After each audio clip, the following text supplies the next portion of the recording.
One signature away now from offering financial aid to undocumented students. This week, the legislature passed the controversial DREAM Act. And KXLY4's Kylee Cruz live in our studio tonight with the story of a young woman who fought tirelessly to get that bill passed. Kylee? And Nadine, it is a very emotional time for undocumented college students like Elena Calderon, who advocated for the DREAM Act for the last 4 years. She says the legislature's action is a sign of hope and shows the state wants to invest in education.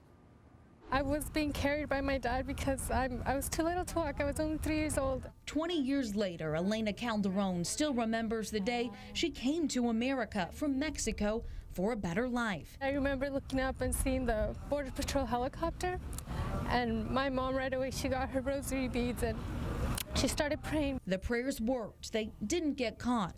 Elena then grew up in Mattawa and worked in the fields to pay for college since she wasn't able to get financial aid. That's like the first barrier into the education system. So right away you kind of tell yourself, well, I don't belong here and I should just go back to Mexico. But it would be going back to a country that's full of violence. But she didn't go back. She worked hard and got a degree from Eastern.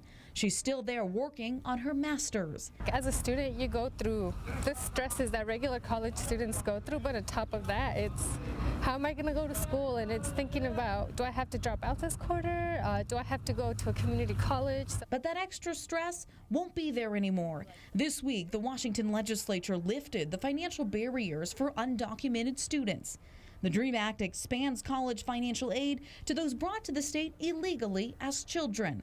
The bill requires undocumented students to have a high school diploma and live in the state for at least 3 years. We're not criminals.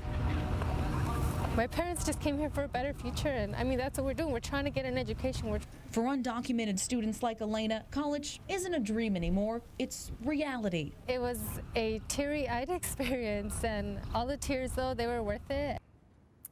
Governor Jay Inslee is expected to sign the bill into law in the coming weeks, that is, making Washington the 4th state in the country to approve state financial aid for undocumented college students. California, Texas, and New Mexico have also passed similar legislation.